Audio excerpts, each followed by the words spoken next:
नमस्कार। स्वागत है आपका द न्यूज लॉन्चर पर। मैं हूं अशोक वानखड़े, लेकर आया हूं आपका अपना कार्यक्रम the X ray.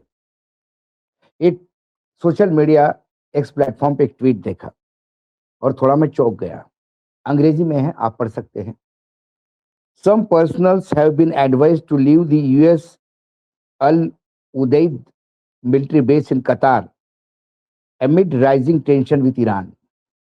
An Iranian official told Reuters that Tehran has informed regional countries from Saudi Arabia and UAE to Turkey and US bases in those countries would be attacked if American forces strike the Islamic Republic. Al Udeid is the largest US base in Middle East, hosting around 10,000 troops. Ahead of US airstrike on Iran in June, some personnel were already relocated from American bases across the region. और नीचे photograph है। इसके क्या मायने समझे? क्या Iran की धमकी से ट्रम्प साहब बैकफुट पे आ गए हैं? जब बाकी खबरों का जब लेखा जोखा देखा, तो एक तरफ ट्रम्प प्रशासन ईरान में जारी विरोध प्रदर्शन के दमन पर कड़ी कार्रवाई की धमकी दे रहा है, तो दूसरी तरफ तेहरान ने साफ कह दिया है कि अगर अमेरिका हमला करता है तो सऊदी अरब, यूएई, तुर्की, कतर जैसे देशों में मौजूद अमेरिका ठिकाने तबाह किए जाएंगे। मिडिल ईस्ट के युद्ध की आहट तेज हो गई है। ईरान की कड़ी धमकियों और अमेरिकन सैन्य ठिकानों पर हमले की चेतावनी के बीच अमेरिका ने अपने प्रमुख बेस से सैनिक और कर्मियों को वापस बुला रहा है। रॉयटर्स के अनुसार बढ़ते तनाव के बीच अमेरिका मध्य पूर्व के सैन्य ठिकानों पर अपने कर्मियों को वापस बुला रहा है। इस बात का खुलासा तब हुआ जब एक वरिष्ठ ईरानी अधिकारी ने रॉयटर्स को बताया कि तेहरान ने अमेरिकी नौसैनिक की मेजबानी करने वाले पड़ोसी देशों को चेतावनी दी है, अगर वॉशिंगटन हमला करता है तो ईरान अमेरिकी ठिकानों पर हमला करेगा। दरअसल इस वक्त ईरान कई मोर्चे पर खतरों का सामना कर रहा है। 1 और 2 हफ्तों से देश में बड़े पैमाने पे विरोध प्रदर्शन हो रहे हैं, तो दूसरी तरफ अमेरिका से लगातार सैन्य कार्रवाइयों की धमकी मिल रही है।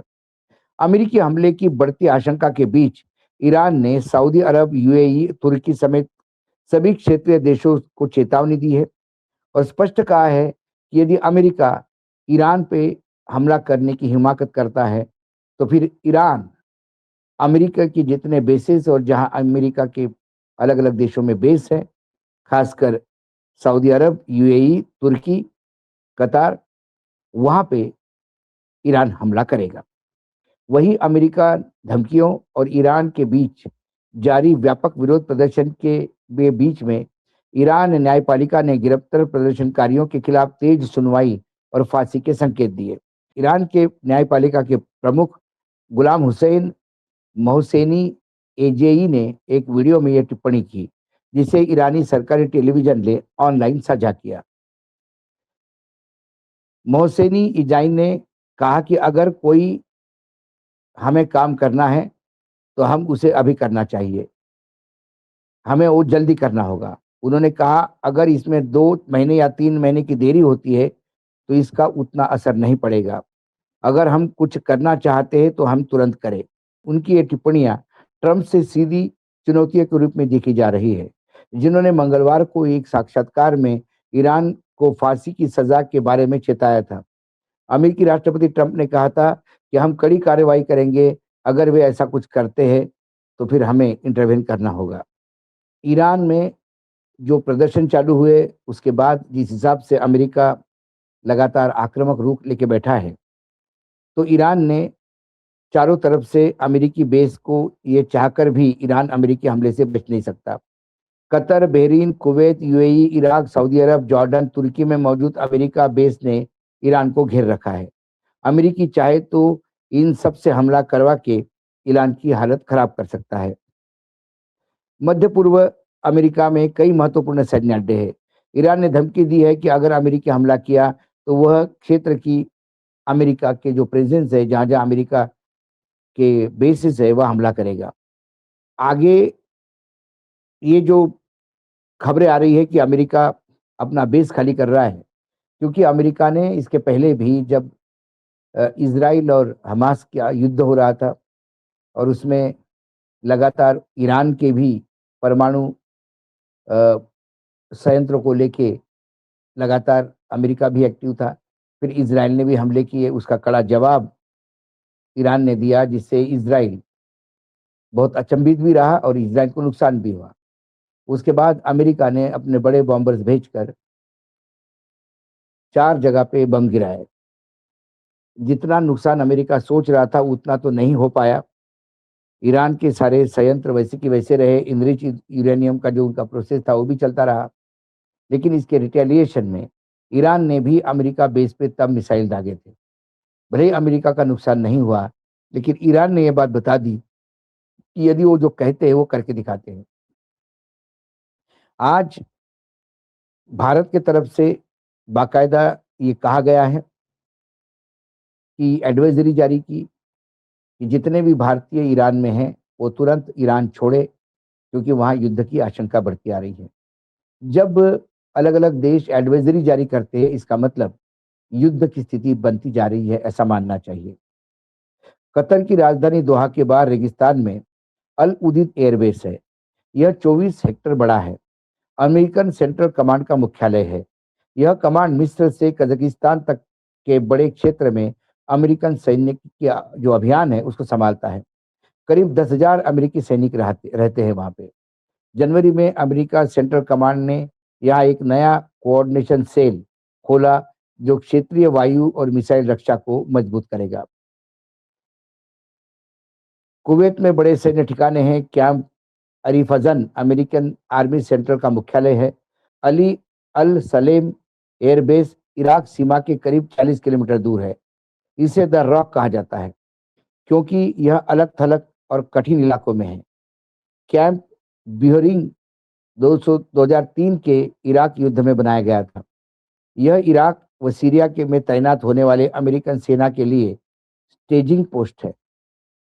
यूएई की राजधानी अबू धाबी के दक्षिण में अल थफरा एयरबेस है, जो यूएई वायुसेना के साथ साझा है। अगर अमेरिकी वायुसेना का महत्वपूर्ण केंद्र है, जो आईएसआईएस के खिलाफ अभियानों और क्षेत्रीय जासूसी मिशनों को मदद करता है। दुबई का जेबेल अली पोर्ट औपचारिक अड्डा नहीं है, लेकिन मध्य पूर्व में अमेरिकी नौसेना का सबसे बड़ा बंदरगाह है। यहाँ अमेरिकी विमान वाहक और अन्य जहाज नियमित रूप से आते हैं। इराक में एन अल असद एयरबेस है, जो पश्चिमी अनबार प्रांत में है। यह इराकी सुरक्षा बलों को सहयोग देता है और नाटो मिशन में योगदान करता है। 2020 में ईरानी जनरल कासेम सुलेमानी की मौत के बदले ईरान के ने पर मिसाइली हमला किया था। उत्तरी इराक के कुर्दिस्तान क्षेत्र के एरबिल एयरबेस है, जो अमेरिकी और गठबंधन बलों की ट्रेनिंग और इंटेलिजेंस शेयरिंग केंद्र बताते हैं। सऊदी अरब 2024 में 23-21 अमेरिकन सैनिक थे, मतलब 2321। वे सऊदी सरकार के साथ मिलकर काम करते थे। वायु और मिसाइल रक्षा प्रदान करते थे। कुछ सैनिक रियाद में 60 किलोमीटर दक्षिण प्रिंस सुल्तान एयरबेस पर है, जहां पैट्रियोटिक मिसाइल बैटरी और terminal high altitude area defence system है। जॉर्डन की राजधानी अमान से 100 किलोमीटर उत्तर पूर्व में अजाक में मुवाफ़क़ अली साल्टी एयरबेस है, जहां अमेरिका वायुसेना सेंट्रल की 332 एयर एक्सपीडिशनरी विंग है, जो लेवाल क्षेत्र की मशीनें में लगी हुई है। तुर्की और अमेरिका मिलकर दक्षिणी अदाना प्रांत में इंसिरिलिक एयरबेस चलाते हैं। यह अमेरिकी परमाणु हथियार रखे है। आईएसआईएस के खिलाफ गठबंधन के सहयोग दिया जाता है। तुर्की में 1465 अमेरिकी सैनिक तैनात है। ये अड्डे अमेरिका के मध्य पूर्व में अपनी सैन्य मजबूती बनाए रखने में मदद करता है। क्षेत्रीय तनाव जैसे ईरान के साथ इन अड्डों को खतरे में डाल सकता है। अमेरिका इन अड्डों से आतंकवादी विरोधी अभियान, सुरक्षा सहयोग और क्षेत्रीय स्थिरता सुनिश्चित करता है। दूसरी ओर चीन से ये खबर है कि चीन के जो थिंक टैंक है, उसका भी कहना है कि ईरान के साथ चीन की दोस्ती ज़रूर है।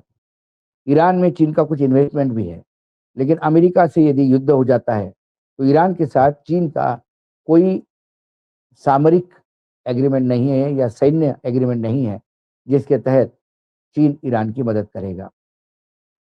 रशिया ईरान का अच्छा दोस्त है, लेकिन रशिया की खुद उलझा हुआ है अपने क्षेत्र के युद्ध में। ऐसे में ईरान का साथ कौन देगा ये भी देखना है। और चीन कम से कम अभी अमेरिका के साथ फ्रंट खोलना नहीं चाहता।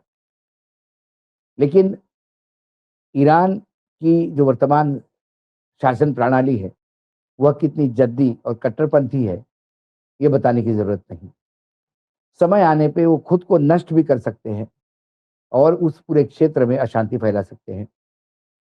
कुल मिलाकर इज़राइली प्राइम मिनिस्टर जब अपने देश से, अपने सुरक्षित जहाज़ से उड़ गए, तभी ये अटकलें लगाई जा रही थी कि क्या अमेरिका हमला करेगा। अक्सर नेतन्याहू जब अपने सीकिंग में निकल जाते हैं, तो वहीं से युद्ध की प्लानिंग होती है। अमेरिका की तरफ से बार-बार ये कहा जा रहा है, पत्रकारों ने भी पूछा ट्रम्प साहब को, कि आप कहते हैं कि मदद रास्ते पे है, ये मदद पहुँचेगी कब? उन्होंने इसका गोलमाल जवाब दिया। कुल मिला के अमेरिका भी 2 बार सोच रहा है और ईरान के लिए ये जीने-मरने का सवाल है। आज एक्स-रे में इतना ही, कल फिर आता हूँ किसी विषय के साथ, तब तक के लिए नमस्कार, देखते रहिएगा द न्यूज़ लॉन्चर।